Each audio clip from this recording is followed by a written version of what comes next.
গাড়ি থেকে নেমেই জগন্নাথ রেস্টুরেন্টে এসে আমরা পারনা করার জন্য বসে গেলাম।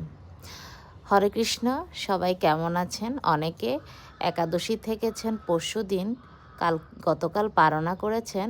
আমরা গতকাল একাদশী থেকেছি, আজকে পারনা করছি। তো আমি রামগড় থেকে এসে আমি সোজা জগন্নাথ রেস্টুরেন্টে চলে আসলাম। ওখানে পারনা করার জন্য বসে গেলাম। তো জগন্নাথ রেস্টুরেন্টে আমার এই প্রথমে পারনা করা। অনেক ভালো একটা রেস্টুরেন্ট।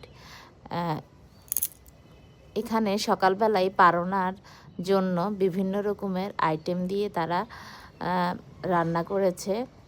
তো খেতেও খুব ভালো লাগছিল।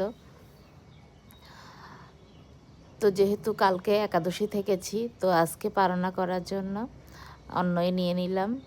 তো ওখানে ছিল বিভিন্ন ধরনের আইটেম, যেমন একটা ডাল, সবজি, আলু ভর্তা, ভাজি, একটা বড়া আর একটা